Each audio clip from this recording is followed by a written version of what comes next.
Welcome to the Skeptic Zone, the podcast from Australia for science and reason.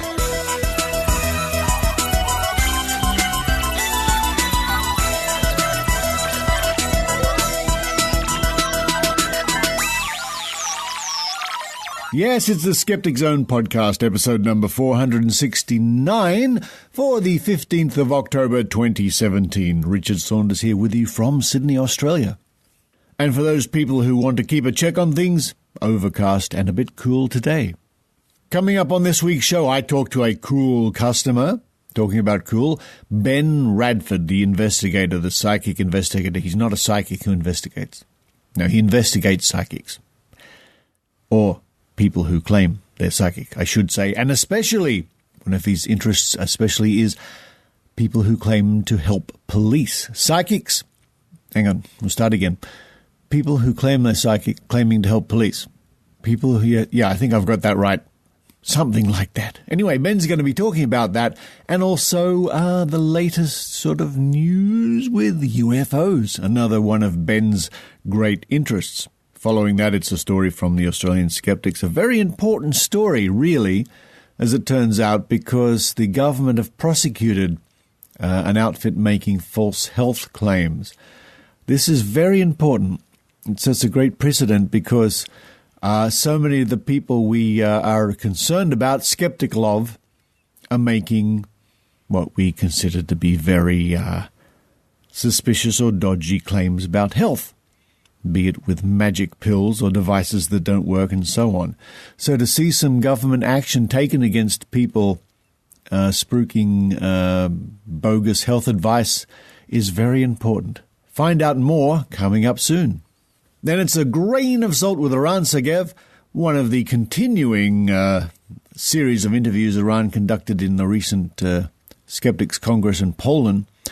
And this week, Eran talks to the African skeptic Leo Igwe about witchcraft and fighting superstition.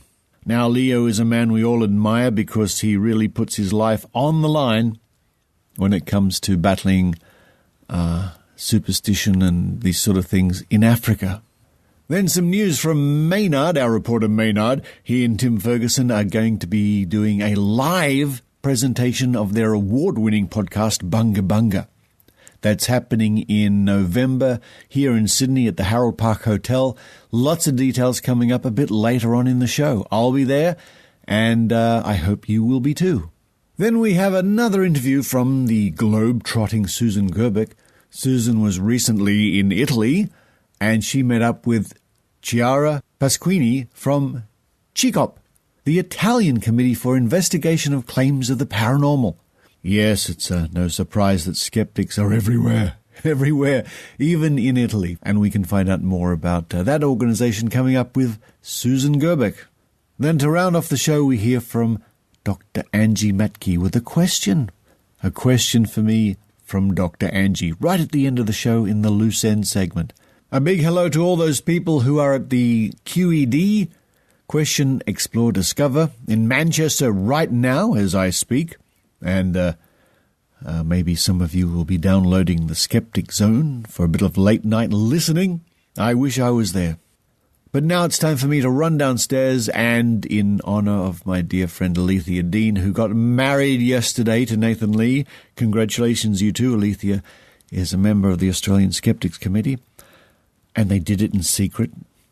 And it was a bit of a surprise. We all turned up for the engagement party, and it turned out to be a wedding party. Well done, you two.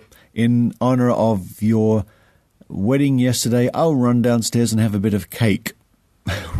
Why not?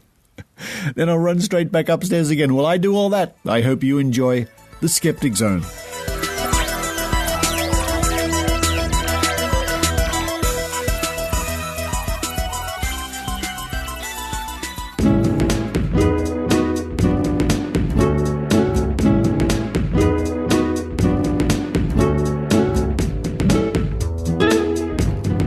And joining me now all the way from Albuquerque in New Mexico, one day, Ben, I promise I'll visit Albuquerque, New Mexico, Ben Radford. Hello.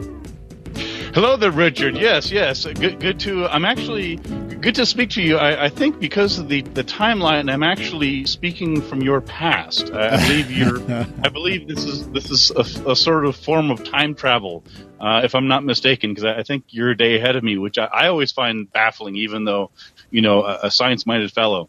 Well, Ben, let's be frank here. I'm always a day ahead of you. This is true. This is true, and probably a dollar ahead of me as well. But I'm always a day ahead of you, but always trying to catch up. Work that one out. Now, I wanted to catch up with you because some months ago we interviewed you when you were just starting this strange new podcast called Squaring the Strange. And as I've been listening every week and enjoying that, I've noticed the show is going from strength to strength. How's it going from your point of view? It's going pretty well, and we certainly appreciate you're mentioning it on the show, and I know at least a few of your listeners have tuned in. We very much appreciate it. It's going quite well. I think last I heard, we just recently surpassed 30,000 downloads. Great, which is for a relatively recent startup in the skeptical crowd, it's not spectacular, but it's something to be pleased about. And of course, we've also had the more frequent participation of Celestia Ward. Yes. Our occasional content producer, and she's giving us commentary and skeptical fortune cookies and all sorts of fun stuff like that. So it's going pretty well. I love it. I think that you all do a great job, but I do like listening when Celestia is on. I think apart from anything else, she's quite knowledgeable, but she has a wonderful voice for podcasting, I think.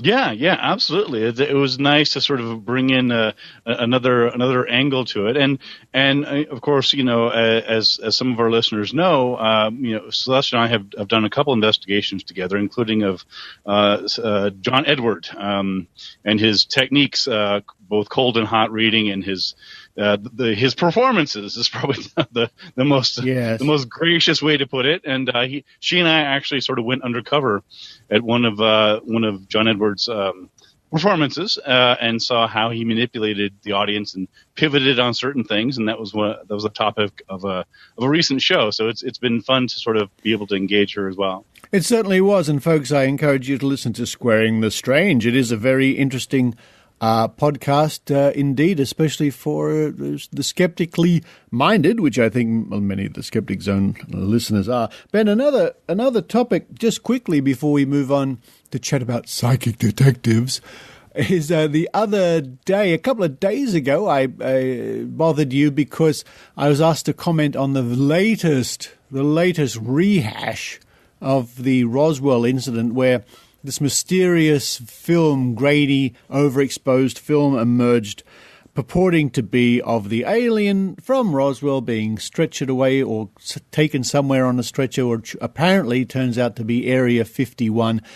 It has all the makings of an obvious fraud, an obvious fake. I mean, we've got Roswell, we've got Area 51, we've got the alien that looks like a human dummy on a bed. Right. What? I mean, is this the gift that just keeps on giving? Why do you think that Roswell and Area 51 haven't sort of, settled down into folklore more by now? That's a good question. I think there's a couple things. And, of course, living here in New Mexico, Roswell is only about 3-4 hours away. And so, for New Mexico skeptics, as you said, it's the keep that keeps giving, or annoying, depending on your point of view. It's fascinating. There's a couple reasons for that. One of them, the most obvious, of course, is that it's a moneymaker. Yes. It's a moneymaker for Roswell. They have an annual, of course, UFO Roswell crash festival in Roswell. I've attended, I think, twice. It's actually been interesting from a skeptical point of view, because I'm going there and I'm of course sort of the token or only skeptic wandering around. Not that other people aren't skeptical, but of course if you're going to drive Roswell, it's a nice enough town, but you're not going. It's not a stopover. You're not going to Los Angeles through Roswell. Yeah. So honestly, it's sort of like Inverness in Scotland. I mean, the main reason you go to Inverness is to see Loch Ness and the monster. The main reason you go to Roswell is to see UFO and alien stuff. So okay, why not? It's very much. Yeah, well, it's very much been promoted by not only the town itself, but of course by authors and people like that. And so they have to keep rehashing it because they've already sold the books. And so it's a case of where you can't just say, well, yes, everything has been written about Roswell. They have to keep redigging, rehashing it. And of course, the irony is that, if you, as you know, having the backstory to the Roswell incident, it was a non-event for 30 years, between 47 and the 70s, 30, 40 years. So it was a case of where no one really talked about it for. It was just a non thing, and then all of a sudden people were digging it up and turning it into, rehashing these fabrications and these exaggerations, and of course it just becomes this self-perpetuating prophecy. So that's part of it. Well, what I did, I was asked to comment on this new video last week on a radio segment I do here in Australia. And I in my head, I know the pieces of the jigsaw puzzle, but just to make sure, what I did is I went back and I re-listened to episode 6, I think, of Squaring the Strange, where you cover this in detail, the whole Roswell story and the timelines and the various crashes, plural, and the fact that there was a big 30-year gap. So that helped me immensely. So it's one of the things that, in the back of my head, I hope that people occasionally we'll go back to past episodes of the Skeptic Zone to hear interviews and reports and things for research purposes. So I think we're doing a service having these podcasts out there just to have some information which is freely available for people. I'm glad you brought that up. I do think it's very important, and I mean, I know that sounds self-serving. Of course, yes, both it does, of us doesn't it? Yes. but no, it really is true. I mean, for example, Skeptical Inquirer magazine, which of course I'm the deputy editor of and have been for going on 20 years now. You can go back and reread, and sometimes I go back and reread. Unfortunately, don't have as much time as I would like. None of us do. But if you go back and reread articles in the magazine from the late 70s and throughout the 80s and even the 90s, many of the articles are fresh. They're, occasionally there's some sort of some stale, event that was only of the time, but so much of that content, and not just Skeptical Inquirer, also Skeptic Magazine, the British version, and of course the Australian magazine. Yeah. There's so much of this really interesting, in-depth, quality skeptical material that, just because it was published in 83 or 97 doesn't mean it's not incredibly relevant today. You're absolutely right. And as we remind listeners of the Skeptic Zone that at skeptics.com.au there are free PDFs to download, which are the magazines going back to 1981. So yes, I use that myself for various research purposes, so it's nice to know this sort of thing is out there for everybody to use. And one of the topics that of course is mentioned in the pages of all those magazines, it's the perennial, the evergreen, the one that will not die, it's psychic detectives. And I bring this topic up because just in the last couple of weeks, one of the prominent members of the police force here in New South Wales, Australia, Detective Chief Inspector Gary Jublin, made this statement in relation to a missing child case. He said, quote, "But please do not waste our time. We are not interested in information from clairvoyants or people who have had dreams." And he also said in a press statement, quote, "And I'll remind the public that the New South Wales Police Force does not seek help from psychics, mediums, and clairvoyants," end quote. That is pretty strong stuff, Ben. Bravo. Yeah, we need more. We need much more of that, in my opinion. I'm so glad to hear that because, too often I come across and you come across, and also, of course, other Joe Nickel and Gary Posman and others who have followed and you could say dogged psychic detectives for literally decades.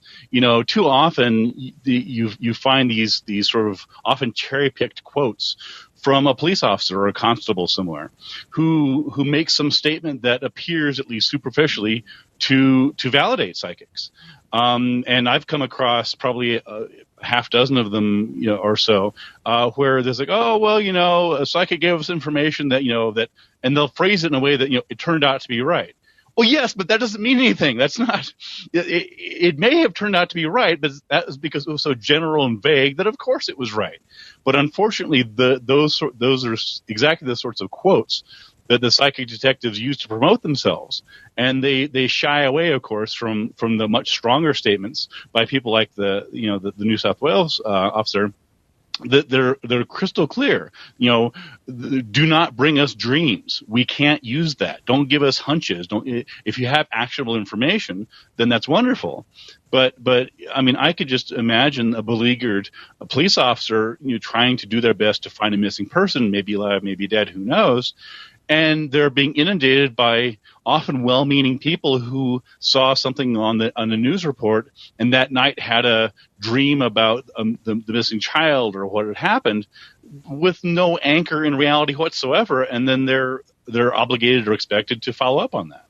They are, and it is, as I've mentioned on the Skeptic Zone podcast and other outlets, it's a waste of police time where the police should be doing some investigations that could really help solve the case. They're wasting time dealing with people who, well, as we say, had dreams, or people who think they're genuinely psychic. And a lot of people out there that I deal with especially really do have the delusion that they have psychic magic, psychic powers. And another one I've come across, which is a favorite when I've said, well, of course, police don't use psychics to solve crimes. The answer is, oh, yes, they do, but, they wouldn't talk about it, would they? Yes, I'm glad you brought that up. That's one of my favorite pet peeves about these is you find over and over again, as you mentioned, a conspiracy theory, and that's exactly what it is. It's a conspiracy theory. Yes. This came. I've come across this many times, including there was a famous psychic, Alison Dubois, who many listeners may recognize. She was the alleged inspiration for the TV show Medium, which starred one of the Arquette sisters on NBC. I think ran for many seasons. And I, at one point, I won't go into the whole story because you can read about it elsewhere, but at one point she made claims about having solved crimes for the Texas Rangers and the Glendale Police Department. Spoiler alert, I called them up and they refuted her claims flatly. Yeah. I won't go into the whole story, but when she was asked about that, her answer was, well, they don't want you to know that I'm working with them. They don't want the public to know that I'm solving crimes for them. No, we'll just make a whole TV show about it, but we don't want the public to know. Right. And first of all, I mean, there's so many levels to this. The first one is that's incredibly insulting. The hardworking investigators and police officers who actually solve these cases. It's yes. a slap in the face yes. to people who people who are doing their best to interview witnesses and canvass areas and analyze evidence, to have some self-proclaimed psychic swoop in and say, well, I told them where to find the suspect, or I told them where to find the body, when that's what's entirely untrue. And of course, in many cases, the police are bound to confidentiality. They're not free to publicly give information, especially if it's a high-profile crime. You don't want to give too much information. It may jeopardize a trial, things like that. And so oftentimes they're gagged in their ability to refute and respond to these psychics who claim this overall conspiracy theory about how, well, we're actually solving all these crimes, but they don't want you to know about it. Why wouldn't they want you to know about it? I mean, if you can solve these crimes, if you can actually find missing persons, then in my opinion, you should be a highly paid, contractor for the police and the FBI and the federal police. I mean, if you can do this, that's an incredibly important, powerful expertise to have. On the other hand, if you can't do it, then shut up. Yeah.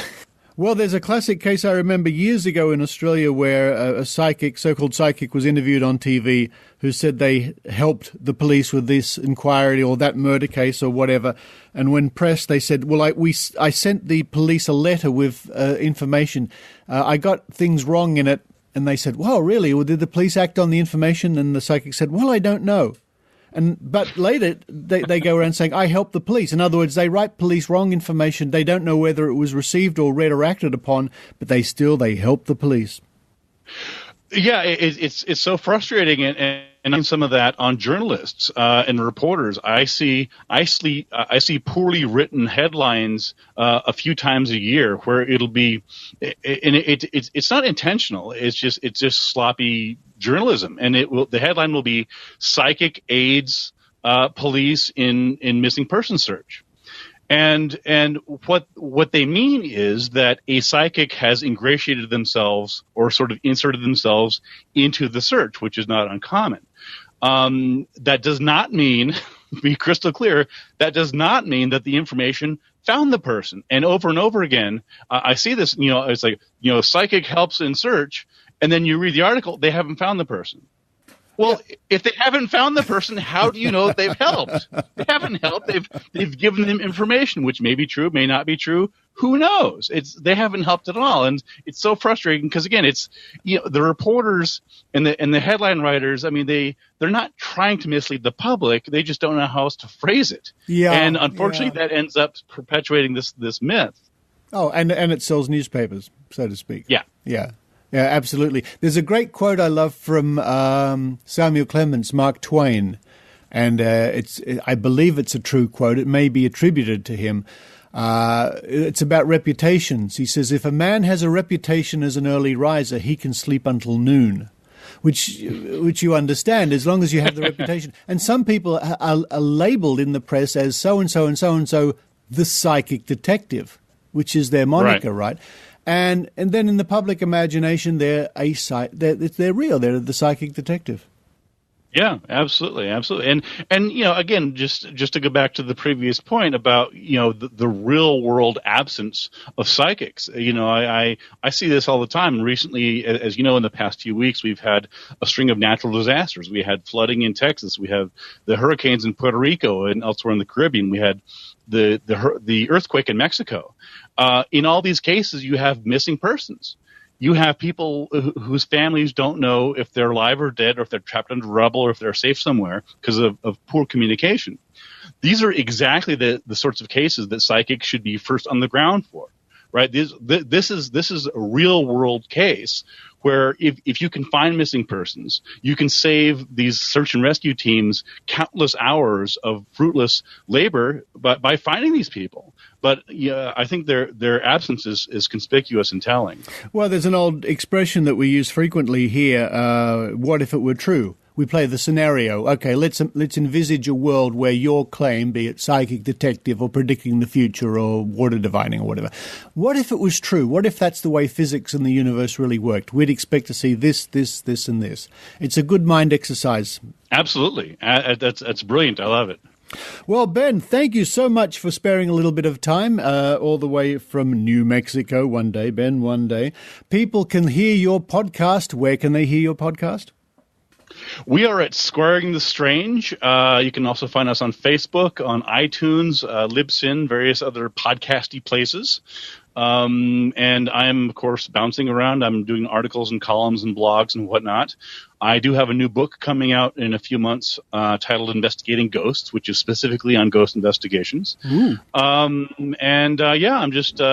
still just slogging away on the skeptics thing, as you have for many years as well, my friend, and it's much appreciated.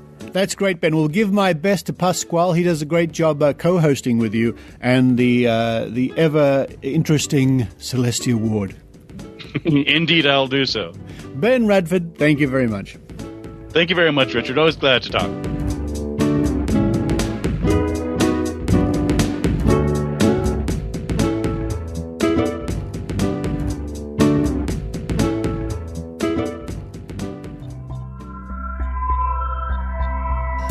Hi, this is Dr. Pamela Gay from Astronomy Cast. Each week, Fraser Kane and I take our listeners on a fact-based journey through the cosmos. With our weekly podcast, we explain not just what we know, but how we know what we know about this universe that we share. Check us out at astronomycast.com and look for us in iTunes, Google Play, and wherever you download podcasts. See you online.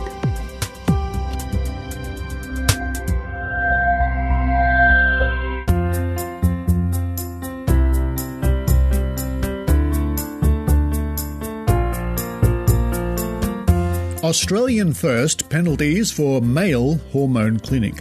And this story comes to us from skeptics.com.au, written by Tim Mendham, published on the 5th of October 2017.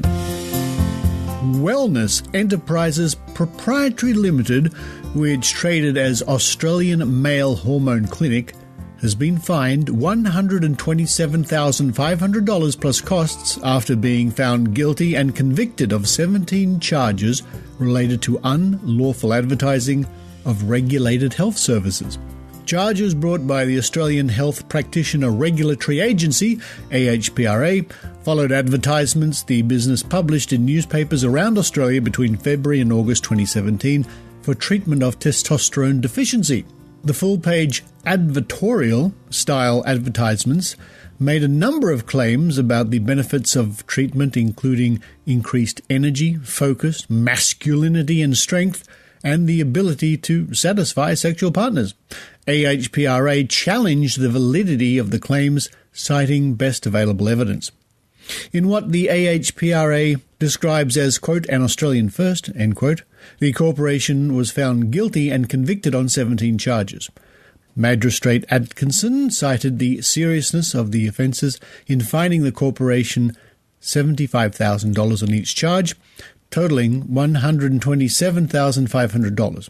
The corporation was also ordered to pay court costs of $3,000 and professional costs of up to $3,000. This is the first time that a corporation, not an individual health practitioner, has been convicted following advertising charges brought by the AHPRA under Section 133 of the national law. One issue is that Wellness Enterprises was placed in voluntary liquidation on September the 12th, and it is uncertain if it will ever pay the fine. Section 133 of the national law states that a person must not advertise a regulated health service or a business that provides a regulated health service in a way that, point, is false, misleading, or deceptive, or likely to be misleading or deceptive, or, point, offers a gift, discount, or other inducement to attract a person to use the service or business unless the advertisement also states the terms and conditions of the offer, or, point, uses testimonials or purported testimonials about the service or business, or, point, creates an unreasonable expectation of beneficial treatment, or, point, directly or indirectly encourages the indiscriminate or unnecessary use of regulated health services. A person or business providing a regulated health service whose advertising breaches the national law may be prosecuted and ordered by a court to pay $5,000 penalty per offence for an individual, or a $10,000 penalty per offence for a body corporate. When a registered health practitioner has breached the advertising requirements, a national board may also decide that this raises concern about the practitioner's conduct. Action under the national law can include placing restrictions on an individual health practitioner's registration, which may affect their ability to advertise their services. Regulated health service means a service provided by, or usually provided by, a health practitioner as defined in the national law. The advertising provisions of the national law cover the advertising of a regulated health service or a business that provides a regulated health service. And accompanying the story at skeptics.com.au is a picture of one of the advertisements mentioned. Full page, it says, "Breakthrough. Hope has arrived for men over 30 with low testosterone. Now, as part of a new health drive, Australian Male Hormone Clinic is offering free medical assessments, limited number of places available." So there you go, a good case of people advertising something that they can't deliver, being chased and prosecuted by the law.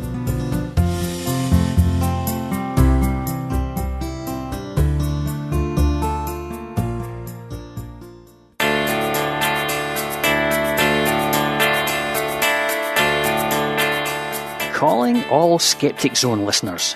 Do you live in or near Glasgow, or are you planning to visit sometime? Then you're in luck, because the Glasgow Skeptics have got your Monday nights sorted. We're committed to filling up every available Monday night with talks on science and skepticism. Past speakers include Eugenie Scott, Jerry Coyne, Michael Marshall, Nate Phelps, Tom and Cecil from Cognitive Dissonance, PZ Myers, Richard Wiseman, AC Grayling, Noah, Heath and Eli from The Scathing Atheist, Simon Singh, Rebecca Watson, and a multitude of local academics and skeptics. There's literally nothing better you can do on a Monday night in Glasgow that doesn't involve taking your clothes off. So come join us. We've also got a vibrant online community. You can find us on Facebook, Twitter, and get involved with the discussion. Glasgow Skeptics. Self-help for your brain.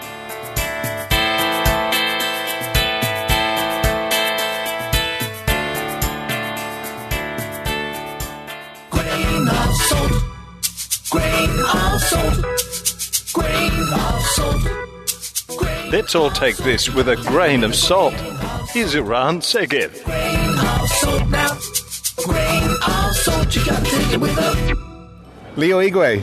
Yes. Very nice to see you again. Very nice to see you. This time in Poland. Yes. Yes. So, we are here for the European Skeptics Congress. Yep. You've given a talk today. What was your talk about?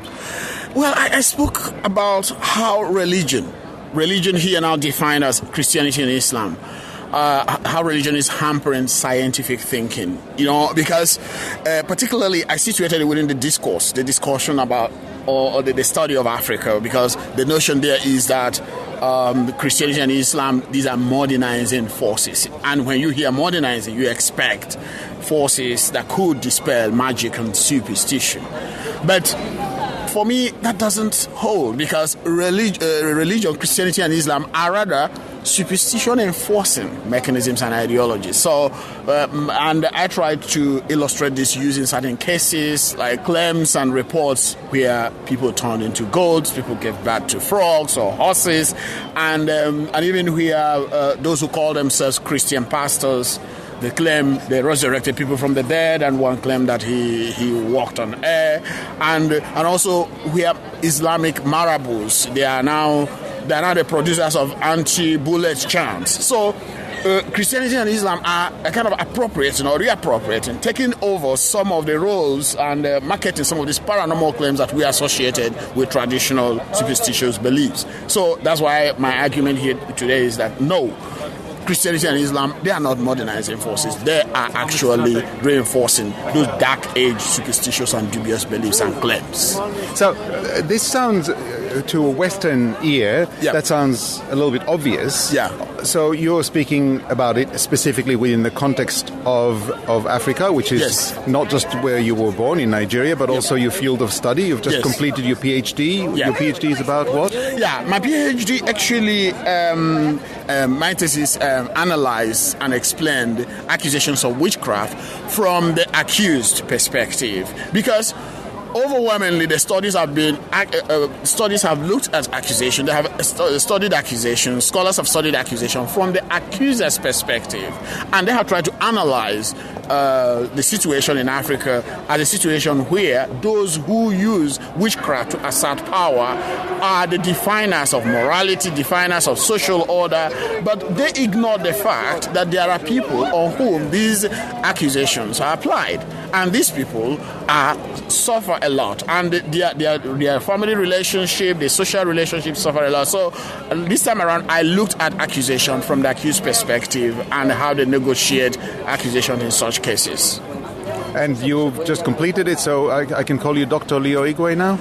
Yes, you can call me that, even though by German law they say that until you submit the corrected version of your thesis and they now issue you that certificate. In other words, if they have not issued you the certificate, you should just hold on answering the doctor, even though you have all the rights. Okay, you hear that, Richard? Do not release this interview until Leo submits it. No, he only has to pick up his certificate. Yes. I have submitted everything. Now, I'm just waiting for Leo, the certificate. you've been associated with Australian Skeptics for a very long time. Yeah. You've been writing for our magazine for probably, about 12, 13 years, I would say? Yes, yep. You visited Australia in 2011. Yeah. And it was a very successful tour of Australia. Yeah. Is there anything that you want to say to the skeptics of Australia who are listening to this in terms of how, clearly the situation in Africa in particular is significantly worse by any measure than the situation that we as skeptics in the West encounter. Yes. What can we as skeptics in the West, who care about not just our little patch of the wood, but we also care about what's happening around the world, in particular Africa, what can we do to assist? Yeah, the thing is that today, like they are saying, the world is turning into a global village. Australia used to be far from us. Even by the time I was invited to visit Australia, it was like, wow. Because when I look at the map, it's like, no, nothing will ever take me to this part of the world, because I didn't have the money and the connections and the people there. Who knows? Will they really understand what's going on in Africa? Not sort of getting interested. But I think that things are changing. So the world is not as far apart as it used to be, or as we think. The world used to be or something. So, but what I'm saying there is that we are coming closer, and things happening in Africa get publicized. People get to know in Australia, now quicker than used to be the same case, and quicker than used to be the case. So, I think that it is important that those skeptics in Australia also keep highlighting what is happening in Africa, particularly when it comes to superstition, when it comes to paranormal claims. And let me tell you why it's very important. If you have been following the trend in Europe today, they are addressing the problem of witchcraft within the migrant communities. Yes, a lot of people are living, and I understand Australia is also a country where you have a lot of people coming from other regions of the world, and when they come with their beliefs. And apparently they may not actually, on arrival, when they're still being treated as refugees or process, maybe really relax and practice those their beliefs. But as soon as they begin to settle down, they start reconnecting and they start openly manifesting those beliefs. And they could be religious beliefs, they could be traditional beliefs. So Australian skeptics could not just be looking at these issues like superstition and religious extremism or as things happening out there. Yeah, because the way through migration and through a lot of influences, sometimes online influences, many people who are in Australia may also be affected. So it's important they understand that it is not just happening in Africa, it could also happen in Australia. So we should bring a global angle to skepticism, whereby we try to highlight some of these issues. So because they may actually be happening in Australia, but you may not know. Yeah, they may still be happening, but you may not know. So it is so important that we not just focus on, you quote, Australian skepticism. We give it a global touch, a global angle, a global perspective by highlighting what's going on in other parts of the world. Okay, now on a personal level, so you've not just finished your PhD. Yeah. It took a while. Mm-hmm. Now, what next for you? Yeah, right now, I think my life is going in two directions, and I would like to have it that way. I would like to be doing some postdoctoral work, still going back to look at the phenomenon of witchcraft from other perspective. That's one interest. And another interest, I'm trying to look at the notion of non-religion. Non-religion is also a field, an emerging field, whereby I'm trying to look at, because Africa has always been described in religious and magical terms. So, but we have non-religious people, non-religious Africans today emerging. So I'm trying to look at that field and see if I could at least pioneer some study in that area. So these are two topics that I find of interest. And of course, they're also of interest to me in terms of my activism. In other words, I'm also trying to see how the knowledge we've generated in terms of the research on witchcraft accusation could help to change the situation, could help save a lot of people, could help provide support to some people, who are being victimized in the name of witchcraft. So I have my life going in these two directions, and I hope to keep it that way, as long as I can. Okay, so it sounds like your activism will continue, and some of our listeners may know that you've actually put yourself in physical danger, which is something that skeptics in the West generally don't face. I mean, we face some nasty comments on Facebook, but maybe you can quickly tell us about what happened. The fact there is that there are people with vested interests in superstitious Africa. There are people with vested interests in the dogmatic Africa, and who feel threatened by the critical Africa, by the skeptical Africa. In other words, Africans who question African superstitious beliefs. There are people who feel threatened. And these are sometimes medicine men, these are sometimes pastors, these are sometimes sheikhs, marabouts. Because they don't just have vested interests in superstitious religious Africa just for the sake of it, but because it's also a narrative of power, it's also a business narrative. In other words, they generate money from it, they generate political importance from it, and they will not want to lose, because change will mean that they have to lose this status. Yeah. So these people, they react with hostility towards anybody who tries to challenge these narratives. And they've used the state against you. Yes, they have used the state against me. They have attacked me. They have threatened and attacked me on their own by, and here I'm talking about the Liberty Gospel Church, and they mobilized the church members and invaded the venue where we organized an event and took me to court, even though they lost. Then they also have used the state by trying to make the state understand that by highlighting some of this problem, we are giving the state a bad name. So this is how you actually ended up in prison at some point. Yes, because what happened is that state officials were not happy. They felt that they could clamp down on us, and they arrested me, as they said, and they took me and they detained me at the place, and I was staying there for 2 or 3 days with other suspects and criminals and all that.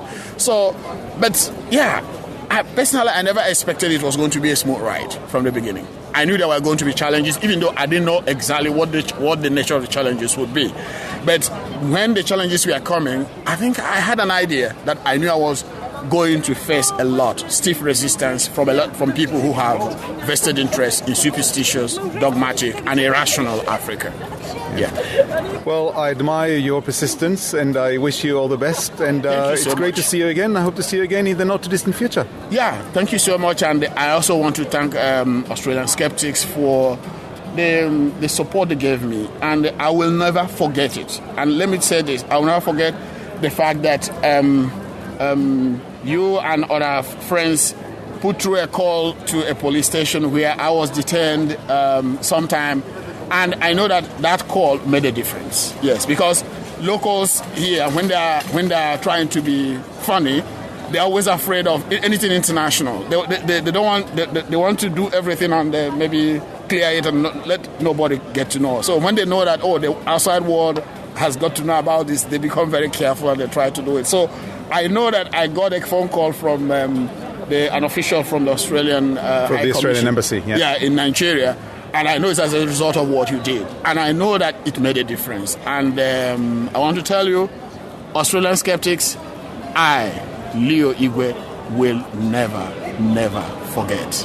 Excellent. Thank you very much, Leo. Yeah, it's a pleasure. Grain of salt now. Grain of salt, you gotta take it with a... The Skeptic Magazine, the journal from Australian Skeptics. Subscribe online to the world's second oldest skeptical magazine. Visit www.skeptics.com.au and click the publications link. You can also find there over 30 years of back issues free to download. The Skeptic, the magazine from Australian Skeptics.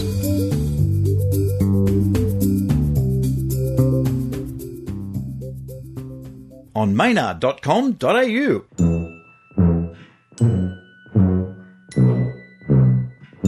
AU! We are doing a live Bunga Bunga at the Harold Park Hotel.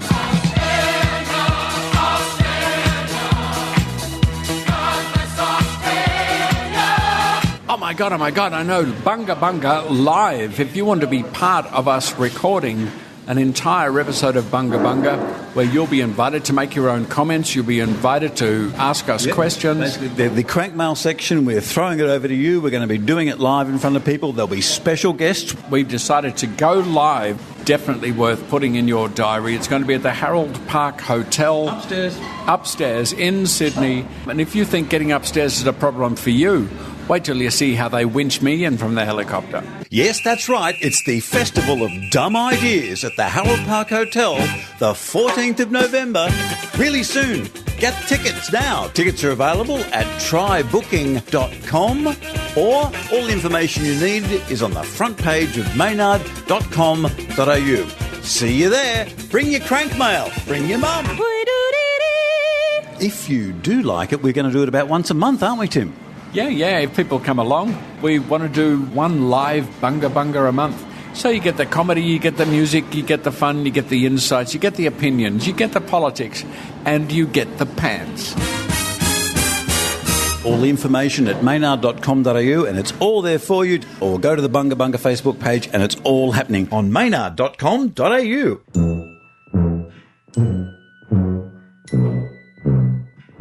Hey, you!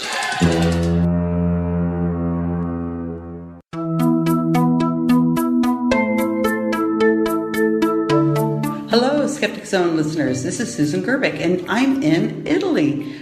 I have a really interesting interview with you from one of the staff here at CICAP. Hello, my name is Chiara. I'm a volunteer, and I'm here at the CICAP conference. And I just handle the North Italy territories, but I'm here to help today. And we've had so many people at the conference. We had about 800 people yesterday, and we expect more people today and tomorrow. The conference is in 2 theaters, so this is a very big event. And we have a lot of very important guests and many young people coming to see them, which is absolutely amazing. And I believe we have the honor to have Piero Angela here, and he's one of our founders, and he started doing science, talking about science to people on TV. He started tens of years ago, when we had very few channels, TV channels in Italy, so everybody knows him, and we've all grown up with him. And everybody loves him. He's like our father or grandfather. And if you talk to anybody here, they would say, I've grown up with him on my TV. He's taught to me about science. And he does it in such a simple but accurate way. It's so good because he's bringing science to people in a way they can understand and they can appreciate. And he makes everything interesting. And what's very good about it, what's very exciting is seeing young teenagers queuing outside of the theater to meet him, and if you talk about him to people here, their faces light up and they just smile and they're so happy to meet him. We have teenagers in tears because they're so excited to see him, and we are all trying to learn from him because he's such a kind person and he has this very simple way of talking to people that really reaches them. Mm-hmm. And we want to learn from him, and he's good. So the conference so far has been absolutely amazing and we've all enjoyed it. We had yesterday a great show with musicians, and two scientists, two doctors spoke at the same time as the musicians. So they've done this kind of musical. Mm-hmm. Together with science, talking about science, and I believe that was also a very great way to reach people because we can show people that you can have fun and talk about science and learn new things, and I think that's also very important. So everything has been very exciting so far. We're all very happy. It's only day one, really. And this is just the beginning of the first full day. Yes, and we are here tomorrow too. So hopefully people are going to have fun and learn new things. I'm really looking forward to it. Tomorrow is when I speak. So the entire conference is in Italian. And so this has been an experience for Mark Edward and I, because we don't speak any Italian. But everybody's so friendly, and many people speak enough English that we're fine. I understand the Pope's coming tomorrow. Yes. So that was a bit of a surprise. This is a very small town. The theater is beautiful and it's very, very big. But the town itself, even if it's by the seaside, is a very small town. And suddenly... Say the name of the town. Oh, yes. So the town is Cesena. Mm-hmm. And it's a very small town near the seaside. A bit far from the coast compared to other towns, but a touristic center anyway. Mm-hmm. And suddenly the Pope decided to visit. He's only going to be here a couple of hours, but he's probably going to walk right in front of the theater where we are. So that is going to be a bit of a challenge, I think. But maybe some people will just be interested in us and peek inside the theater and look at what we are doing. More awareness to scientific skepticism. The Pope's visiting because it's the 300th anniversary of the birth of Pope Pius VI, who was born in this town. And that's how come the Pope is visiting tomorrow on a Sunday here. So it should be really interesting. Thanks, everyone.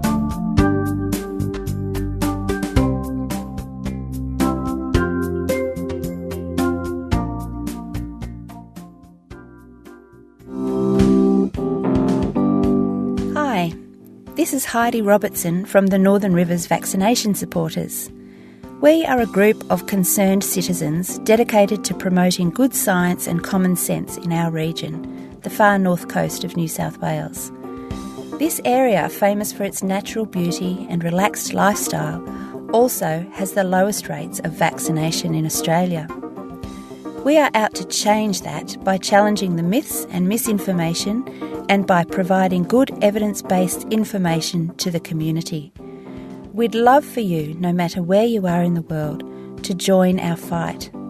Please visit our webpage at www.nrvs.info. We also have a link there to our Facebook page. Tweet us at NRVaxSupporters, that's VAX, and check us out on Wikipedia by searching for Northern Rivers Vaccination Supporters. Thank you.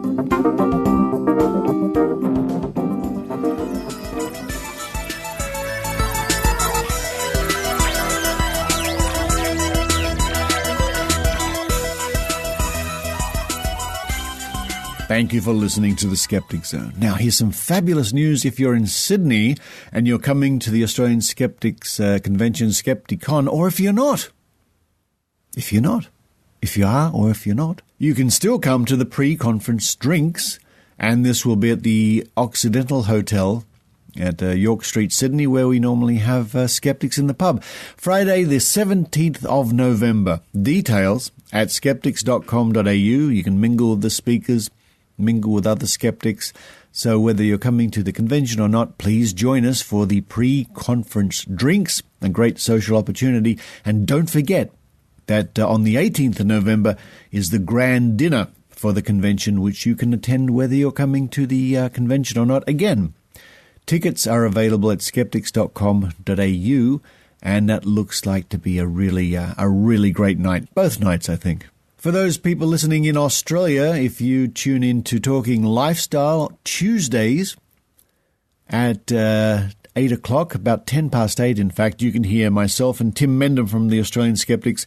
We have a regular weekly radio spot on Talking Lifestyle, the Talking Lifestyle Network. Tuesdays at just after 8 o'clock in the morning, about 8:10. And for those Sydney listeners, that is 954 on the dial. That used to be called 2UE.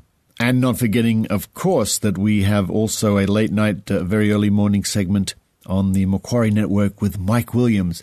And that's every weekend. He does the weekend nighttime shift. Links on the show notes.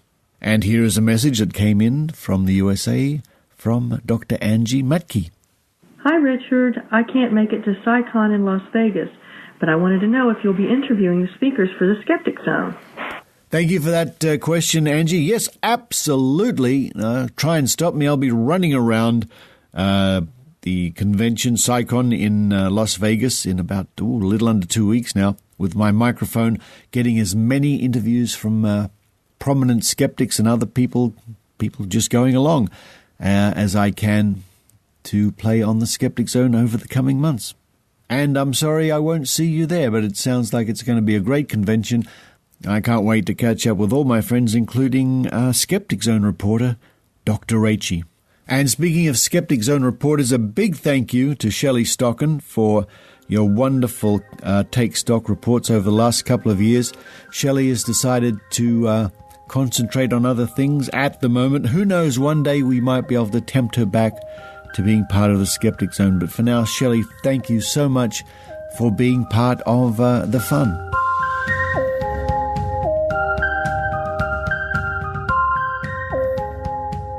Next week on the show, I hope to bring you updates about a story which has really just broken in the last couple of days, and this is the federal government has announced the biggest shake-up in private health insurance in decades, including an end to subsidies for natural therapies such as homeopathy, aromatherapy, Pilates and yoga.